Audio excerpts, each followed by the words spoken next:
రాష్ట్ర వ్యాప్తంగా 1000 పైచిలకు గురుకుల పాఠశాలలు, బీసీ కావచ్చు, ఎస్సీ కావచ్చు, ఎస్టీ కావచ్చు, మైనారిటీ కావచ్చు, బలహీన వర్గాల పిల్లల కోసం 1000 గురుకుల పాఠశాలలు పెట్టి 1008 గురుకుల పాఠశాలలు పెట్టి అందులో ఒక్కో అమ్మాయి మీద ఒక్కో అబ్బాయి మీద 1,20,000 రూపాయలు సంవత్సరానికి, అంటే నెలకు 10,000 రూపాయలు ప్రభుత్వమే ఖర్చు పెట్టి వారికి అవసరమయ్యే బట్టలు, బూట్లు, పుస్తకాలు, బ్యాగులు, దుప్పట్లు, భోజనాలు మొత్తం సర్వం ప్రభుత్వమే పూర్తి స్థాయిలో బాధ్యత తీసుకొని ప్రపంచంతో పోటీ పడే పౌరులుగా వారిని తయారు చేయాలి, విద్యను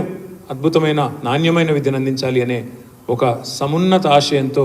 మహాత్మా జ్యోతిబా ఫూలే చూపిన మాటలో గత 10 ఏళ్ళు కేసీఆర్ గారి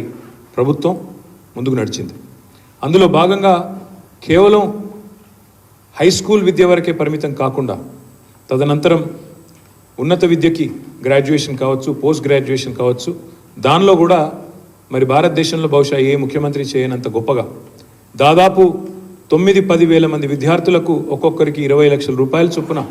ఓవర్సీస్ స్కాలర్షిప్లు, బీసీ విద్యార్థులు అయితే Mahatma Jyotiba Phule overseas scholarship, SC విద్యార్థులు అయితే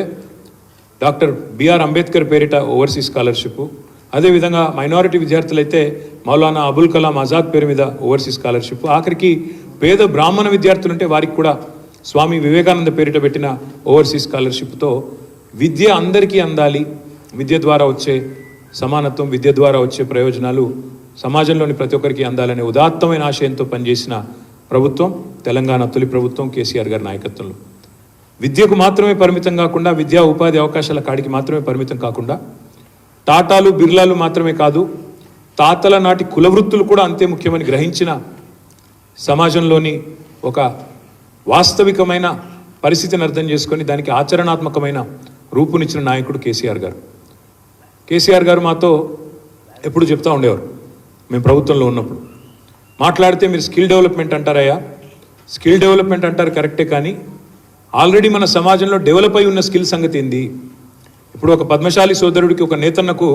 కొత్తగా ఎవరో పోయి ఆయనకి అద్భుతంగా అగ్గిపెట్టెలో బట్టే చీరను తయారు చేసే నైపుణ్యాన్ని కొత్తగా ఇవ్వాల్సిన అవసరం లేదు. ఒక యాదవ సోదరుడికో, ఒక కుర్మ సోదరుడికో కొత్తగా నువ్వు షీప్ బ్రీడింగ్ అని చెప్పి టెక్నాలజీ పెట్టి ఏదో నేర్పించాల్సిన అవసరం లేదు. తరతరాలుగా వారు చేస్తున్నావు పని అది. ఈ రకంగా ఆల్రెడీ డెవలప్ అయి ఉన్న స్కిల్ ఏదైతే ఉన్నదో దాన్ని కూడా ఎట్లా నైపుణ్యంతో వాడుకొని తమ ఆర్థిక స్వావలంబనకు మనం బాటలు వేయాలి అని ఆలోచించిన నాయకుడు కేసీఆర్ గారు. అందులోంచి వచ్చినాయే చాలా పథకాలు. భారతదేశంలో ఎక్కడా లేనంతగా మన రాష్ట్రంలో ఈరోజు జీవ సంపద పెరిగింది అంటే ముమ్మాటికి దానికి కారణం కేసీఆర్ గారు 11,000 కోట్ల రూపాయలు ఖర్చు పెట్టి